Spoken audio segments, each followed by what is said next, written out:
The Alpha King came to marry the most beautiful woman in the realm. Instead, he chose her sister, the one no one wanted. Valora had not been invited to the betrothal feast.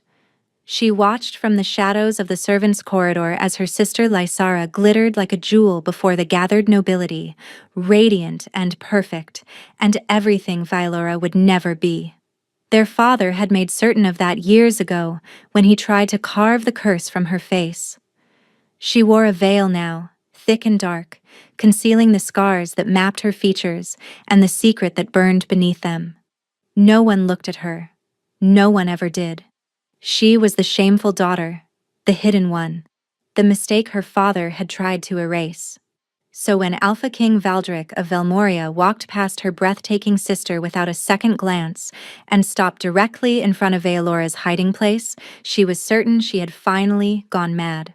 "This one," he said, his voice cold as mountain stone. "I'll take this one instead." The hall erupted into chaos. Her father went pale with horror. Her sister's perfect composure shattered into disbelief. And Valora stood frozen, unable to comprehend why a king who could have anyone would choose the daughter even her own family had thrown away. She would understand soon enough. He would marry her. He would protect her. He would give her everything she needed. But he would never love her. Neither of them understood how impossible that vow would become. The great hall of House Grenthorpe had never looked so magnificent, nor felt so suffocating. Valora pressed herself deeper into the narrow servants' passage, peering through the gap in the tapestry that separated her world from the glittering one beyond. Hundreds of candles blazed from iron chandeliers, casting golden light over silk-draped tables and noble guests who had traveled from every corner of the kingdom. All of them here for one reason: her sister's betrothal. Lysara stood at the center of the hall like a vision from a painter's fever dream. Her gown was cloth of gold that caught the candlelight and threw it back in dazzling waves. Her honey-colored hair had been woven with pearls and tiny diamonds. Her smile, practiced and perfect, made men stumble over their own feet, and women touch their own faces in quiet despair. This was the daughter Lord Aldous Grenthorpe showed to the world. Valora was the daughter he kept locked away. "You shouldn't be here," a voice hissed behind her. Valora didn't turn. She recognized the sharp tone of Mistress Helwick, the head housekeeper, one of the few servants permitted to know she existed. "I just wanted to see," Valora whispered. "See what? Your sister's triumph?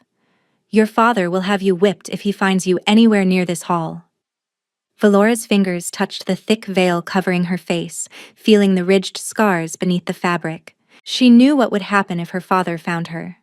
She knew it intimately, but she had never seen an Alpha King before. No one had, not in Grenthorpe. The royal house of Velmoria kept to their mountain fortress, ruling from a distance, their Alpha Kings more myth than man. The stories said they were descended from the first wolves, their blood so pure it burned with power that lesser wolves could barely comprehend. The stories also said they died young. Every single one of them. No Alpha King of Velmoria had lived past 35 in 7 generations. Valdric was 32. "He's here," someone announced from the entrance, and the entire hall fell silent. Valora's breath caught. The great doors swung open, and Winter walked in wearing the shape of a man. Alpha King Valdric was tall, taller than any wolf she had ever seen, with shoulders broad enough to block out the torchlight behind him. His hair was black as a moonless night, falling past his collar in loose waves that seemed to absorb the candlelight rather than reflect it. He wore no crown, no jewels, nothing but simple black clothing that somehow made every nobleman's finery look garish and cheap. But it was his face that stole the air from Valora's lungs. Beautiful was not the right word. Beautiful implied warmth, softness, approachability. Valdric's features were carved from something harder, cheekbones sharp enough to cut, a jaw that could have been chiseled from granite, and eyes the color of deep winter ice. Pale gray, almost silver, utterly cold. Those eyes swept the room with the disinterest of a predator surveying prey too small to bother hunting. The alpha dominance that rolled off him hit Valora like a physical wave, even through the stone walls of the servants' passage. Her wolf, the small and stunted thing that it was, immediately dropped to its belly inside her mind, whimpering in submission. Around her, she heard gasps and sharp intakes of breath as every wolf in the hall felt the same crushing weight of pure, undiluted power. This was not a man. This was a force of nature wearing human skin. Lord Aldous stepped forward, his practiced smile firmly in place despite the sweat beading at his temples. "Your Majesty, House Grenthorpe is honored beyond measure to welcome you. May I present my daughter, Lysara, your intended bride." Lysara sank into a curtsy so graceful it could have been choreographed, her golden gown pooling around her like molten sunlight.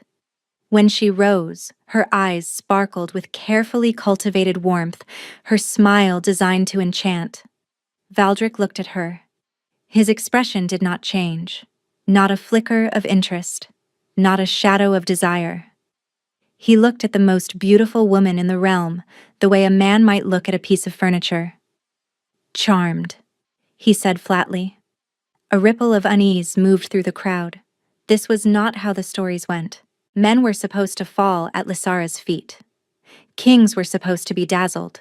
Her beauty was legendary, had been cultivated specifically for this purpose, to secure an alliance with the crown that would elevate House Grenthorpe above all others. Valdric's gaze moved on. It swept past the nobles, past the servants, past the tables groaning with food prepared in his honor. It moved across the hall, with that same predatory disinterest until, impossibly, horrifyingly, it stopped. On the tapestry, on the gap in the tapestry, on Valora. She couldn't move, couldn't breathe. Those frost-colored eyes pinned her in place like a butterfly on a collector's board. She felt seen for the first time in years, truly seen, and the sensation was so foreign it bordered on painful. "Who is that?" Valdric asked. The hall went silent. Lord Aldous followed the king's gaze, and Valora watched the color drain from her father's face. "No one of consequence, Your Majesty." "No one of consequence, Your Majesty. A servant. Servants don't wear veils." Valdric was already walking, not toward Lysara, not toward his intended bride, but toward the tapestry, toward Valora. Each footstep echoed through the suddenly silent hall like the tolling of a funeral bell. Valora's pulse thundered in her ears. She should run. She should flee before her father's wrath could find her. But her feet refused to move. Her wolf refused to let her turn her back on this apex predator, approaching with the inevitability of an avalanche. He stopped 3 feet from the tapestry, close enough that she could smell him. Pine and frost and something darker underneath. Something that smelled like power itself. "Come out," he commanded. It was not a request. Her wolf obeyed before her mind could object, and Valora found herself pushing through the tapestry into the blinding light of the hall, a dark and shrouded figure amid all that golden splendor. The whispers began immediately. "What is that? Is that a woman? Why is she veiled? What's wrong with her face?" Valora kept her head bowed, her shoulders hunched, making herself as small as possible. The veil was thick enough that she could barely see through it, which meant they could barely see her. That was the point. That had always been the point. Valdric studied her in silence. The weight of his attention was almost unbearable, pressing down on her like a physical force. She could feel him evaluating her, analyzing her, and she braced herself for the disgust, the dismissal, the command to remove herself from his sight. Instead, he spoke 4 words that changed everything. "I'll take this one." Silence. Absolute deafening silence. And then the chaos erupted. The journey to the castle passed in a blur of disbelief. Valora sat in the royal carriage, her hands clasped so tightly in her lap that her knuckles had gone white beneath her gloves. The velvet seat was softer than anything she had ever touched.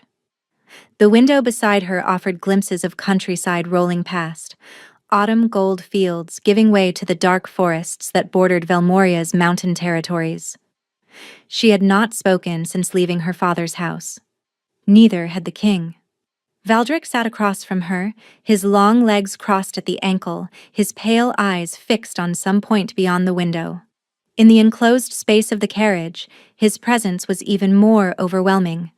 The cold that seemed to emanate from him was not imagination, she realized. The temperature inside the carriage was noticeably lower on his side, as if winter truly did live in his bones.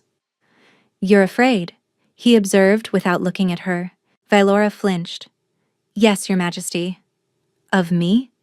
"Of everything." Something flickered across his features. Not quite amusement, but perhaps the distant cousin of it. "Honest, that's refreshing." The carriage hit a rut in the road, and Vylora grabbed the seat to steady herself. Her veil slipped slightly, and she scrambled to adjust it, her heart pounding with renewed panic. "You may cease that," Valdric said, still not looking at her. "Cease what, Your Majesty?" "The constant adjustments. I have no intention of looking beneath your covering." Vylora froze. "You do not wish to see what you've chosen?" "I chose you precisely because I cannot see you." His voice remained flat, emotionless.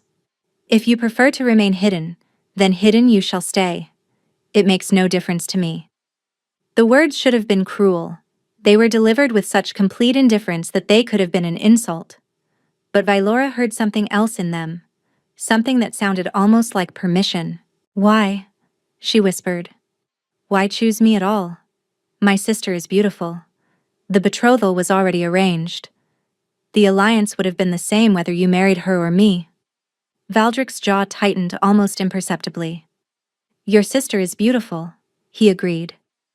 "Beautiful women have expectations. They want to be looked at, admired, loved." The last word dropped from his lips like a stone into a frozen pond. "I have no interest in providing any of those things." "And you believe I will not expect them? Will you?" Vylora thought about the years spent locked in her chambers, the meals eaten alone, the scars carved into her face by her own father's hand. She thought about what it meant to be so unwanted that even her existence was treated as shameful. "No," she said quietly. "I have never expected anything from anyone." Valdric finally turned to look at her, and Vylora felt the impact of those winter eyes even through her veil. "Will be my queen. You will have chambers, will be my queen. You will have chambers in my castle, servants at your disposal, wealth beyond anything your father's house could have provided. You will give me heirs to continue my line. And in return, I will ensure that no one ever looks upon you against your will." He paused. "Including myself. That is all you want? Children? That is all I can offer." Something shifted in his expression, there and gone too quickly to name. "I will protect you, Vylora. I will provide for you. But I will never love you. That is not cruelty. It is simply fact." The way he said it, so certain, so final, as if love were a foreign country he had never visited and never intended to explore. "Why?" Vylora asked again, bolder this time. "Why can you not love?" Valdric's eyes went cold again, colder than before, and she knew she had pushed too far. "That is not your concern," he said. "Do you accept my terms or not?" Vylora looked at this strange, cold, impossibly powerful king who had plucked her from obscurity for reasons she could not comprehend. He was offering her freedom from her father, protection from the world, a life where she would never again be beaten or starved or locked away. The price was simply accepting that she would never be loved. She thought of her mother, sold to pay her father's debts. She thought of the knife descending toward her eyes, her screams echoing off stone walls. She thought of Lysara's contempt, her father's hatred, the endless gray years of isolation, cold over cruelty, indifference over abuse. "I accept," Vylora said. Valdric nodded once, as if he had expected nothing less, and turned back to the window. Neither of them spoke for the rest of the journey. The castle of Velmoria rose from the mountains like a frozen dream. Its towers were carved from pale gray stone that gleamed almost white in the autumn sunlight, their spires reaching toward the clouds like fingers grasping at heaven. Snow dusted the highest peaks despite the season, as if winter ruled here regardless of what the calendar claimed. Valora stared at it through her veil and felt something loosen in her chest. It was beautiful. Cold and imposing and utterly unlike the dark, cramped estate where she had spent her life, but beautiful nonetheless. "This will be your home," Valdric said. It was the first he had spoken in hours. Home. The word felt strange. She had never really had one. The carriage passed through iron gates that swung open at their approach, revealing a courtyard where servants already waited in neat rows. Vailora noticed how they bowed as the king emerged, deep and reverent, but also how they kept their distance, how their eyes tracked him with something between fear and awe. A steward approached, an elderly man with kind eyes and a careful demeanor. "Your Majesty, the chambers have been prepared as requested." "Good. The Queen will require attendance. She wishes to remain veiled at all times. Assign servants who will not find that arrangement distressing." The steward's eyebrows rose fractionally, but he schooled his features quickly. "Of course, Your Majesty. Would the Queen prefer—" "She would prefer not to be stared at," Valora said quietly, surprised by her own voice. The steward's gaze moved to her, and she saw curiosity there, but no malice. "Then she shall not be, Your Majesty. I will select the staff personally." Valdric had already begun walking toward the castle entrance. Valora hurried to follow, her shorter legs struggling to match his stride. The halls they passed through were vast and echoing, hung with tapestries depicting wolves and mountains and battles from ages past. Everywhere she looked, she saw evidence of ancient power, of a bloodline that had ruled these lands since before recorded history. They stopped before a heavy oak door carved with intricate knotwork. "Your chambers," Valdric said. "Mine are in the opposite wing. You will not be disturbed." The distance implicit in those words should have stung. Instead, Valora felt only relief. Distance meant safety. Distance meant she could breathe. "The contract negotiations will take place tomorrow," Valdric continued. "Your father has been summoned to formalize the arrangement, unless you object to his presence." The thought of seeing Lord Aldous again made Valora's stomach clench, but she understood politics well enough to know that certain things required witnesses. "I do not object," she lied. Valdric studied her in weighted silence, and she had the unsettling sense that he saw through the lie effortlessly, but he did not comment on it. "Rest," he said. "Tomorrow will be difficult." The council chamber was smaller than Vailora expected, but no less intimidating. A long table of polished dark wood dominated the space, surrounded by chairs that looked ancient and uncomfortable. Morning light streamed through narrow windows, catching dust motes that swirled like tiny stars. Valdric sat at the head of the table, flanked by two advisors whose names Valora had not yet learned. He looked, if possible, even colder in the harsh morning light. The shadows beneath his eyes suggested he had not slept. She wondered if he ever did. And at the far end of the table, rigid with barely contained fury, sat Lord Aldous Grenthorpe. Beside him was Lysara. Valora had not expected her sister. The sight of that perfect golden beauty, now marred by dark circles and a pinched expression, sent a complicated wave of emotion through her chest. They had not spoken since Valora was 15, and had made the mistake of wandering too close to one of Lysara's suitors. The punishment had been severe. "Lady Valora," the chief advisor announced, "you may be seated." Valora took the chair nearest to Valdric, across from her father. She could feel Aldous's eyes burning into her like brands. The hatred radiating off him was so intense, she could smell it, sharp and acrid beneath his perfumed scent. "The contract is straightforward," Valdric said without preamble. He did not look at anyone in particular as he spoke, his attention on the documents before him. Lady Valora will become my queen. She will be granted full rights and privileges of her station.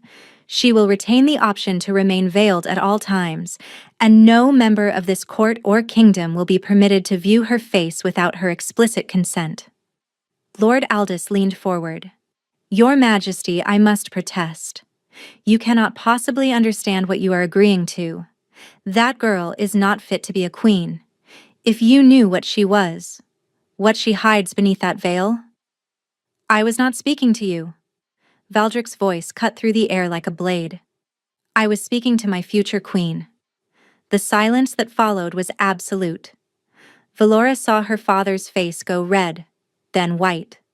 Saw the vein in his temple throb with suppressed rage. He was not accustomed to being dismissed, to being treated as anything less than the most powerful man in the room. Valora, Valdrick said, and the use of her name without title sent a strange warmth through her chest. Are these terms acceptable to you? Yes, Your Majesty. More than acceptable. You are certain? Once this contract is signed, there will be no going back. You will be mine. The possessive word hung in the air. Mine. Valora had never belonged to anyone except as property to be despised and hidden away. The idea of belonging to someone who might actually protect that belonging felt like a fantasy too dangerous to believe in. I am certain, she said. Valdrick slid the contract across the table. Sign. Valora signed. Her hand trembled only slightly. Lord Aldous signed as witness, his pen pressing so hard it nearly tore through the parchment. The advisors signed. The seals were applied, the words spoken. And just like that, Valora was no longer a Grenthorpe. She was a queen. This farce will not stand, Aldous hissed as soon as the formalities concluded. When the court sees what you've married, when they see the monster beneath that veil... They will see nothing, Valdrick interrupted calmly, because no one will look. I have decreed it. Are you suggesting you know better than your king, Lord Grenthorpe? Aldous' mouth opened, then closed. Even his arrogance had limits when faced with the Alpha King's cold authority. Remove yourself from my castle, Valdrick continued. Your presence is no longer required, or desired. The dismissal was brutal in its simplicity. No thanks for the hospitality, no acknowledgement of the originally intended match. Lord Aldous rose stiffly, his face a mask of humiliated fury, but Lysara did not move. Sister, she said quietly, and the word dripped with venom. May I have a private word before we depart? Valora looked at Valdrick, uncertain. He raised one eyebrow slightly, leaving the decision to her. Clouds gathered in the distance. Clouds gathered in the distance, threatening snow. You must be pleased with yourself, Lysara said. Valora kept her hands clasped before her. I did not plan this, Lysara. I did not even want to be at the feast. And yet, here you are. Queen. The word twisted in her sister's mouth. You've taken everything from me. The crown, the title, the king. Her voice cracked. Do you have any idea what father will do when we return home? Who he will blame? For the first time, something like sympathy stirred in Valora's chest. Lysara had always been the favored child, yes. But that favor came with expectations. With pressure. With consequences for failure. I'm sorry, Valora said, and meant it. Lysara's laugh was bitter as poison. You're sorry. How touching. She stepped closer, her beautiful features twisted with something uglier. He thinks you're mysterious, doesn't he? The hidden bride, the secret queen. He has no idea what you actually are. Valora went very still. Father told me, you know, about the eyes, about what you are. Lysara's voice dropped to a whisper. Curse weaver. That's what they call creatures like you. Your mother was one. That's why father really sold her. Not for debt. Because she could see curses. Because she might have seen his. The words hit Valora like physical blows. Yes, Lysara continued, a cruel smile spreading across her face. Father carries something dark, doesn't he? Something he doesn't want anyone to know about. And your mother saw it. Just like you could see it, if you weren't so busy hiding like a coward. You're lying. Am I? Lysara tilted her head. Look at me with those silver eyes, sister. Look, and tell me I'm lying. Velora's hands shook. The scars on her face seemed to burn beneath her veil, phantom pain from wounds long healed. The king chose you for a reason, Lysara whispered. Maybe he senses what you are. Maybe he thinks you can help him. Her smile turned vicious. But curse weavers are extinct for a reason, Velora. They were hunted, killed, burned. When the court discovers what you are, when your precious king realizes he's married an abomination. She leaned in close enough that Velora could smell her perfume, roses, and something darker beneath. He won't protect you. No one will. And Father will finally get what he's always wanted. A world without you in it. Lysara pulled back, smoothing her gown as if they had been discussing nothing more interesting than the weather. Enjoy your crown while you can, sister. It won't last long. She swept away, leaving Velora alone in the alcove with her racing heart and the terrible weight of her sister's words. Curse weaver. Her mother had never told her. Her father had only ever spoken of her eyes as a curse, a deformity, something to be destroyed. But if what Lysara said was true, Velora touched her face through the veil, feeling the ridged scars that mapped her features.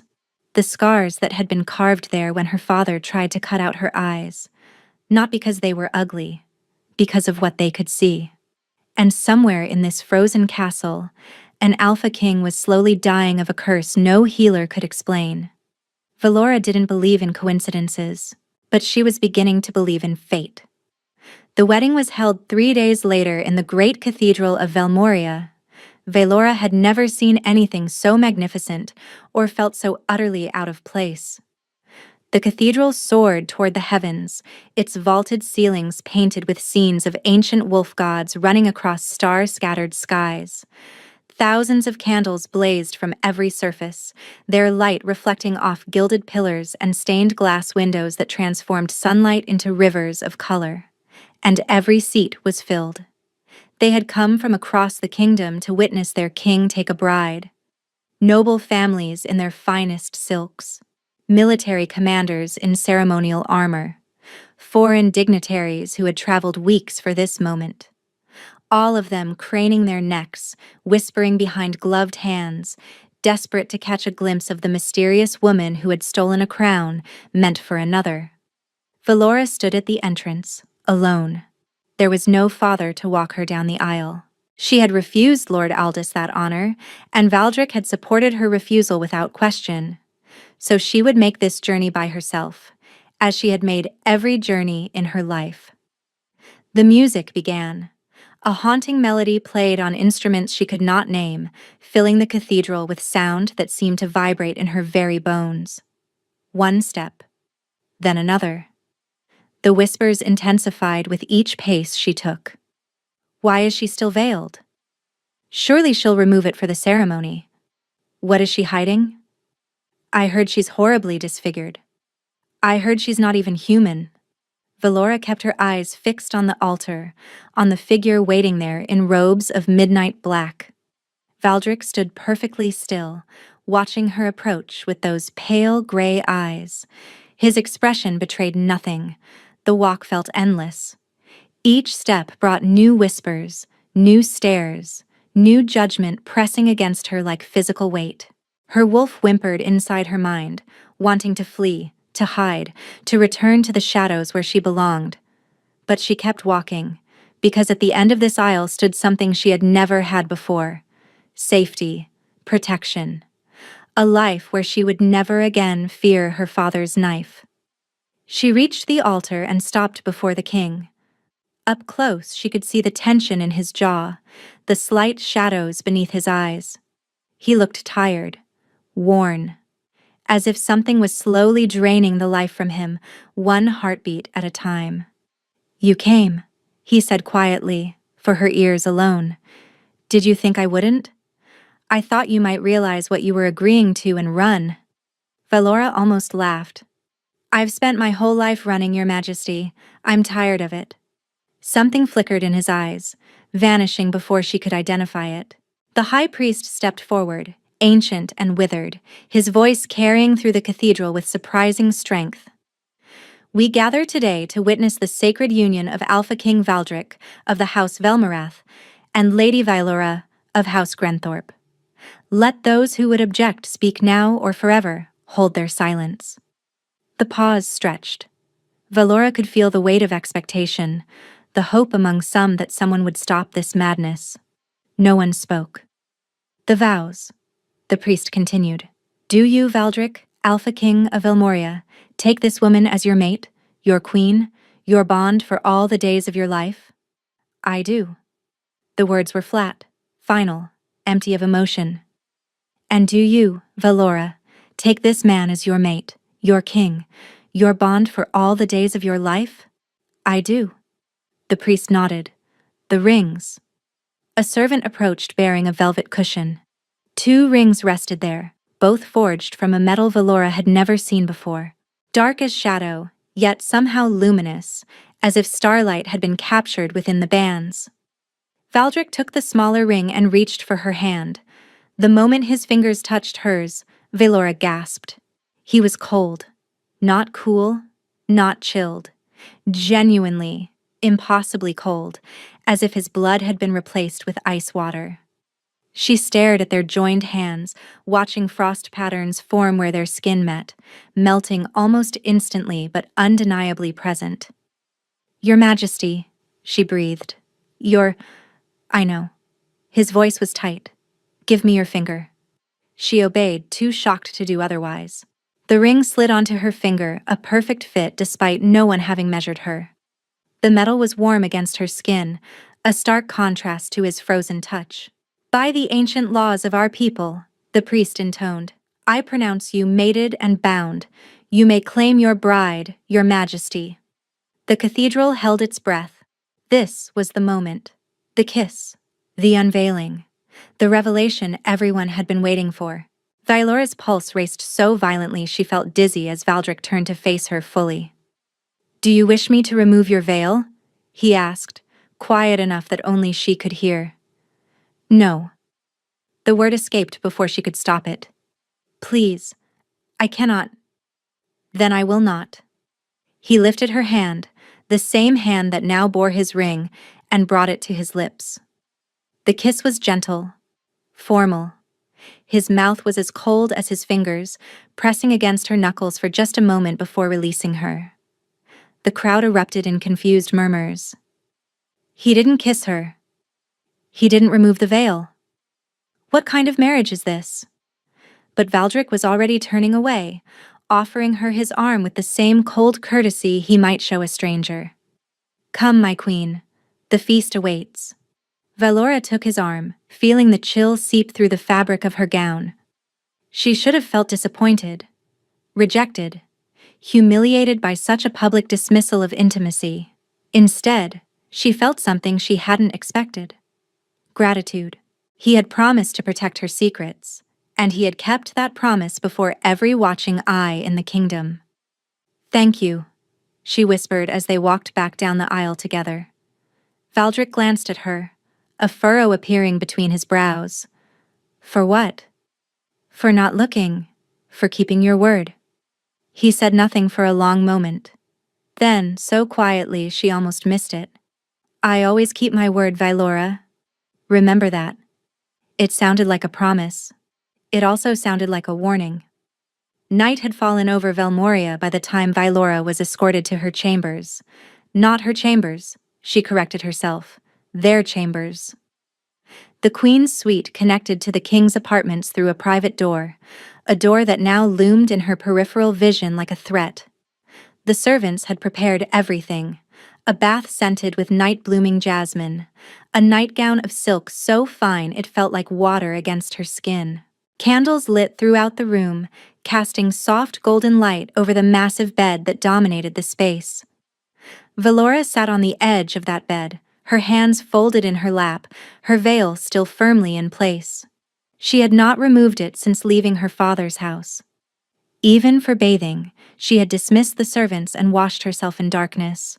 The scars were bad enough, but her eyes, those silver eyes that had so terrified her father, those she could never allow anyone to see.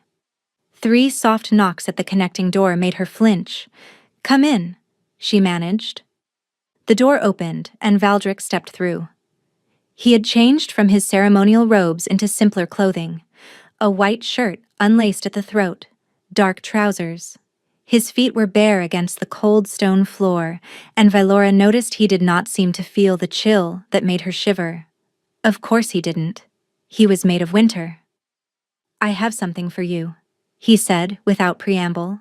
Vylora's brow furrowed beneath her veil. "Your Majesty?" He moved to the windows, where heavy curtains of black velvet had been drawn back to reveal the mountain vista beyond. With practiced movements, he released a series of catches, and additional layers descended. Panels of thick fabric, layered one over another, blocking every sliver of moonlight until the room plunged into absolute darkness. Vylora could not see her hand in front of her face. "These chambers have been modified," Valdric's voice came from somewhere to her left. "The curtains, once fully drawn, block all light. The servants know not to enter without explicit permission. In this darkness, you may remove your covering. No one will see. Not even me." The thoughtfulness of it made her throat tight. He had done this for her. Ordered modifications to his own castle so that she might have a space where she could simply exist without hiding. "You did this," she whispered. "For me? You are my queen." His voice was closer now, though she could not tell exactly where. "Your comfort is my responsibility." "This is more than comfort, Your Majesty." "Valdric." The word was soft. "When we are alone, when no one else can hear, you may call me Valdric." Her heart stuttered. "Valdric." "Yes." His breath ghosted across her shoulder, and she realized he was standing right behind her. "That's better." Slowly, with trembling fingers, Vylora reached up and removed her veil. The air touched her scarred face like a caress. She had forgotten what that felt like. Years of hiding, of fabric constantly pressing against her ruined features, and now, freedom. In this perfect darkness, she was free. "May I touch you?" Valdric asked. The question sent heat rushing through her body. "Yes." His hands found her shoulders first, cold palms settling against her bare skin where the nightgown had slipped. She shivered, but not from the temperature, from the intimacy of it, from the simple fact that someone was touching her with gentleness rather than violence. "You're warm," he murmured, something like wonder in his voice. "So warm. And you're cold. Are you always this cold?" "Yes." His fingers traced down her arms, leaving trails of frostfire sensation in their wake. "Does it disturb you?" "No." Vylora turned in his grip, facing the darkness where she knew he stood. "Nothing about you disturbs me, Valdric." She heard his breath catch. A small sound, barely perceptible, but she caught it nonetheless. Her hands rose, finding his chest by instinct. The shirt was thin, and she could feel his heartbeat beneath her palm. Strong but slow. Too slow, perhaps, for a living man. "Your heart," she said softly. "It beats so slowly." Another family trait. His voice had gone rough at the edges. "We run cold, we live slowly, and we die young." "You don't have to die." "Everyone dies, Vylora." "Not like this." Her fingers curled into his shirt. "Not before your time." His hands came up to frame her face and she tensed, waiting for the recoil, waiting for the moment his fingers found the ridged scars that mapped her features, and he pulled away in disgust. But he didn't pull away. Instead, his thumbs traced the scars with something like reverence, following the lines carved into her flesh, learning the map of her suffering through touch alone. "Who did this to you?" he asked, and there was something dangerous beneath the cold in his voice, something that sounded like rage carefully leashed. My father. His hand stilled. He will pay for this. He already has. He lost his chance at a royal alliance. He lost his favored daughter's crown. That is not payment enough for these wounds. Valora's chest clenched. Valdric. No. His voice was fierce now, the cold cracking to reveal heat beneath. You are mine now. Your hurts are mine. Your enemies are mine. And I will not forgive what was done to you. Before she could respond, his mouth found hers in the darkness. The kiss was cold. His lips carried the winter that lived in his blood. But there was nothing cold about the passion behind it. The desperate hunger that seemed to surprise him as much as it surprised her. He kissed her like a drowning man gasping for air, like she was warm itself, and he had been frozen for centuries. Valora responded instinctively, her hands sliding up his chest to wrap around his neck. She pulled him closer, sharing her warmth with him, and felt him shudder against her. We should stop, he said against her mouth. I shouldn't. Don't stop. The words came out fiercer than she intended. Please, don't stop. A sound escaped him, half groan, half surrender. And then there were no more words. In the absolute blackness of their chambers, the Ice King and his scarred queen came together for the first time. She shared her warmth with him and found that his cold was not unpleasant against her heated skin. The contrast was exquisite. Every touch sent sparks of sensation cascading through her body. He was gentle, so much gentler than she had expected from a man of such power. He asked permission with every new touch, waited for her consent before proceeding, learned what made her gasp and what made her moan. And when they finally joined, when he pressed inside her and stilled, his forehead resting against hers in the darkness, Valora felt something shift in her chest. A bond. Fragile and new, but unmistakably real. I feel you, she whispered, in my chest. I feel the mate bond. His voice was strained. It's forming. Is that bad? A long pause. Too long. It's complicated. He began to move before she could question him further, and all thoughts scattered like leaves in a storm. There was only sensation, only him. Only the impossible intimacy of two broken souls finding each other in the dark. Afterward, she expected him to leave. Instead, his arm curved around her waist, pulling her back against his chest. His skin was warmer now, as if her heat had transferred to him, as if she had thawed something frozen. Stay, she whispered. Please stay. I shouldn't. But you will? Another long pause, then quietly. Yes. Tonight I will stay. She fell asleep wrapped in winter's embrace, and for the first time in her life, she felt safe. The weeks that followed were unlike anything Valora had ever experienced. Valdric came to her every night. At first, it was clearly about duty. He would arrive after darkness fell, they would come together in the lightless room, and he would leave before dawn. But gradually, almost imperceptibly, things began to change. He started arriving earlier, sometimes before dinner, joining her in her sitting room to share a meal. They would talk for hours, conversations ranging from politics to philosophy to childhood memories he shared reluctantly, like gifts he wasn't sure he was allowed to give. She learned that he had been alone since he was 12, when his father had died suddenly and left him to rule a kingdom he was too young to understand. She learned that he had no siblings, no close family, no one who remembered him as anything other than the king. She learned that he read poetry when he couldn't sleep, and that his favorite color was green, the green of spring forests, which he found ironic given his perpetual winter. She told him things, too, about her mother, who had been kind before she was sold away, about the library in her father's house where she had hidden and taught herself to read, about the dreams she'd had as a child, before those dreams were beaten out of her. She did not tell him about her eyes. Not yet.